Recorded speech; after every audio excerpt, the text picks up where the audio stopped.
Olá, meus amores, continuando aqui a explicação que a tia estava dando sobre o Daddy, vamos lá para a atividade. Na questãozinha 12, vocês têm o seguinte, ó, how many books are in the bookcase? Aí, esse how many, pessoal, ele é sempre utilizado para perguntar sobre quantidade, quantos tem, tá certo? Ó, how many? How many? Lembrando que a gente já viu ele, ó, e muito próximo dele existe o how much. A diferença é que how many eu tô falando de quantidade, de coisas que eu posso contar, enquanto how much eu tô falando de dinheiro, tá certo? De dinheiro. Então, no livro de vocês, está perguntando aí os livros, ó, tá perguntando quantos livros tem aí nesse bookcase, aqui é essa estruturazinha de madeira aqui. Então, a gente tem English, que é inglês, né, galerinha? Espero que todo mundo saiba, ó. English é inglês, então tem 4 livros aqui de inglês. Math, matemática, ó. Tem 2 livros. Português, aqui, ó, tem um livro. E History, história, vocês têm aí mais um livro. Então, na letra A tá dizendo assim, ó, Daddy, e o livro já deu o exemplo aí de como é que a gente vai utilizar para responder. Como é que a gente vai responder? No livro, como na imagem só tem um livro de português, então ele colocou aqui, ó, There is one Portuguese book, ó.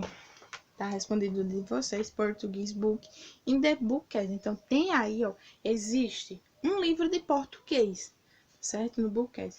Já no próximo tá dizendo assim, ó, There. Agora a gente tem matemática. Então, vamos lá em cima olhar. There. Se a gente tem 2 livros de matemática, então esse there vai vir acompanhado do is ou do are. Lembrem aí, de que é do is ou do are que a gente vai utilizar. Se eu tô falando de mais de um, ó, galerinha. Tô falando aí de mais de um. Eita, que bem feio. Vocês têm aí, ó, a are, né? E lá em cima a gente tem 2. Então, a gente tem 2 livros. Então, preciso colocar que é two, ó. Two math books in the aí, ó, pessoal, bookcase, tá certo? A tia vai acompanhar com vocês essa tarefa porque ela não é respondida de uma forma só, tá bom? Senão a tia ia colocar para vocês fazerem aí sozinhos e depois eu corrigir, mas eu vou acompanhar com vocês aí para vocês poderem compreender. Na letrinha C, agora a gente tá falando de English, então lá em English a gente tá falando de 4 livros, é mais de um, então a gente precisa colocar are de novo, ó, are. E lá tinha 4, então são 4. Então, completou aí na letrinha C, ó. Existe aí, ó, tem 4 livros de inglês. Esse there are utilizado para dizer que há, existe e tem, tá certo? Na letrinha D, agora, vocês têm, ó, there. Aí não tem o que é, se é esse ou é are, ó. Esse ou então are, a gente precisa colocar aí. E depois na frente a gente vai precisar quantidade, tá certo? A quantidade aí. E a gente tá falando de history. Lá na prateleirazinha, pessoal, vocês têm apenas um livro de história. Só que, deixa eu te explicar aqui o que é essa palavra only. Esse only, pessoal, vocês têm aqui, ó, apenas. Apenas, não sei escrever bem com essa mão. Only, apenas, tá certo? Então, a gente tem aí, ó, que existe apenas um livro aí de história. Então, a gente vai colocar aí. No primeiro tracinho, então, a gente precisa colocar, se eu tô falando de um, eu vou utilizar esse, né, ó, esse. E no próximo, depois do only, ó, existe apenas, aí a gente precisa colocar aqui one, certo? Existe apenas um livro aí, galerinha, de história. Agora, na letrinha E, nós queremos fazer uma pergunta utilizando o there, certo? Então, a gente vai para geografia. Só que geografia não tem aí, mas a questão dá uma dica.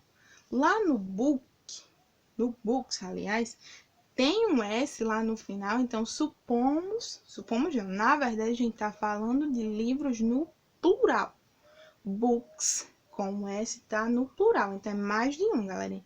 Então, se é mais de um, eu preciso fazer a pergunta e lá na questão já vem com o dere, só tá faltando a partículazinha ou are ou esse, se eu sei que é books, mais de um, então é claro que vai ser, ó, a letrinha E vai ser are. Por favor, coloque em letra maiúscula, porque é o início da pergunta aí, tá certo? Então, vocês vão colocar a letra maiúscula, ó. Are there, ó, geography books in the bookcase? Aí vocês têm lá. Lá não tem, né? Então, tá lá, na resposta tá dizendo, ó, no, there. Aí, pessoal, quando chegar nesse there, vocês têm duas formas de fazer. No próximo.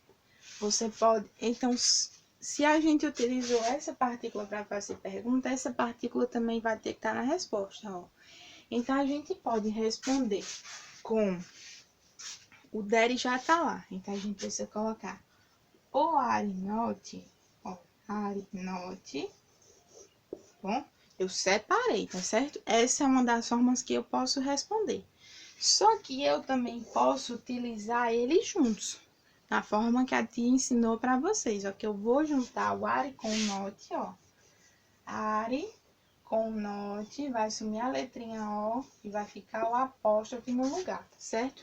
Então, vocês vão colocar, escolher uma das duas formas aí para colocar.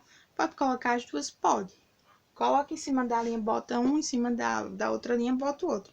Serve para vocês estudarem, fica a critério de vocês aí, galerinha. E na letra F, ó, vocês têm, tá perguntando aí do livro de arte. Lá na estantezinha não tem nenhum livro de artes, né? Então a gente precisa dizer que não tem. Deixa eu te colocar aqui, letra F. Pera, eu vou colocar aqui em cima, letra F. Pra gente dizer que não tem, ó, na questão já tem o there, então a gente precisa colocar aí se é esse ou se é not, tá certo? Lá no final da palavra booking, a gente não tem essa, então a gente só tá falando de um livro, tá certo? De um book. Então, preciso colocar esse, ó, esse. E para dizer que não, eu preciso colocar not, tá bom? Esse not. E é claro que esse is not também pode vir na forma abreviada. Ó, vocês podem colocar, depois vai sumir o O, o apóstrofe no lugar, vai ficar assim, tá certo? Então, escolham a forma que vocês querem trabalhar com ele, então botem as duas, tá certo? E a gente termina a resolução aí da questãozinha 12. A tia vai deixar na plataforma uma atividade sobre esse assunto, o dare to be, tá bom? Nas formas afirmativa, negativa e interrogativa, tá certo, galerinha? Qualquer coisa procurem a tia aí. Bye, bye. Por hoje é só.